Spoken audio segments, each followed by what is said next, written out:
Verse 14. We took sweet counsel. Are you seeing it there?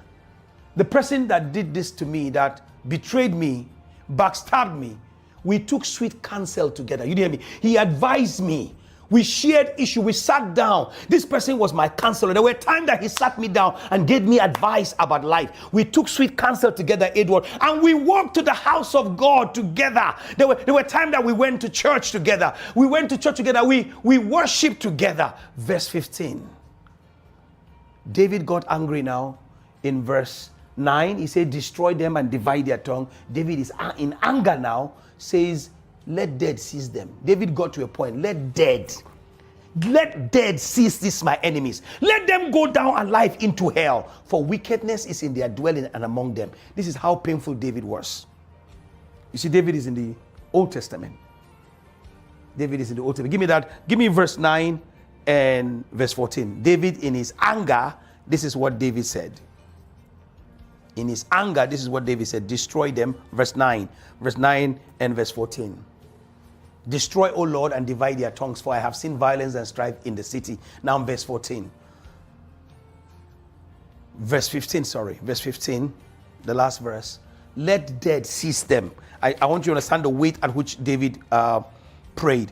Let death seize them in a moment. Let it just happen. Let it happen fast. Let death seize them. Let them descend alive. Let them descend into Hades. Let them descend into hell. He said, another version said, let destruction, let desolation come upon them. Let them go down alive to the underworld. Verse 15, in the half version, he said, may destruction fall upon them. Let them be buried alive. This is what David was praying for his enemies. Let them be buried.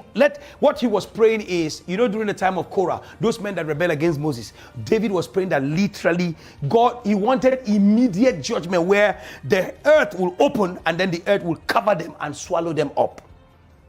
Now, what do you do? This is what David did with the knowledge that he has. Then we saw in the last synopsis, David prays in assurance with God. And David discovered that, listen to me, the answer is in God. I don't know who I'm talking to right now. I don't know who they do you. I don't know who your familiar friends are. I don't know who is backstabbing you. I don't know who betrayed you. I don't know who sold you out.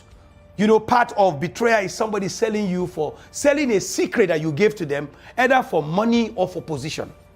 Wow, you didn't hear me very well. When I check the word betrayal or treason, when there's a treason, when you say there's a coup, it's people selling people because there's a benefit. There's something they stand to benefit. It's a violation of allegiance of faith and trust, often involving disloyalty or treason for personal gain.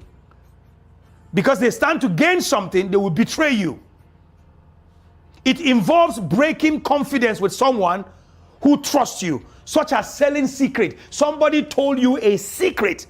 You now took that secret and sold it and betrayed your friend because you wanted something or pay.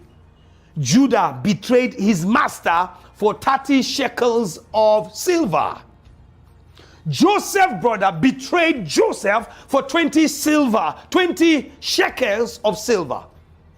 Men backstabbing and betraying their best friend for what they can get because of their belly. But this is what David did. If you are that kind of person, you should give yourself to prayer. So let's take this from verse 16 now. From verse 16 to 22, David is praying hard. Let's go quickly. As for me, I will call upon God, and the Lord shall save me. I don't know who I'm talking to. I don't know what you're going through. Listen to me. Nobody will reach out to the saving of your soul. Call on God. As for me, I will call upon God. David had so much assurance in God. I will call upon God, and the Lord will save me. 17. Let's do this. 17. Hallelujah. He said what? Evening and morning. Dogara. Evening and morning. At noon, I will pray. I will pray in the evening. I will pray in the morning. I will pray at noon. I will cry aloud, and God will hear my voice. I don't know who I'm talking to. Hello, cry out. Cry out in the morning, in the afternoon, in the evening, at night. Stand up and cry out to God for backstabbing, for disloyalty, for deceitfulness. Verse number 18. This is how David, he has redeemed my soul in peace from the battle that was against me, for there were many enemies against me. Listen to me, as you rise to greatness, As you do all your stuff to be all that God wants, you will be shocked how many enemies you're going to have. He has redeemed my soul from peace, from the battle that was waged against me. And there were many of my enemies against me. 19 through 23. Let's close this. He will hear, God will hear me. He will hear me intelligently and afflict them. Even he who abides from old, Selah, because they do not change. Therefore, they do not fear God. He said, these people are not going to change.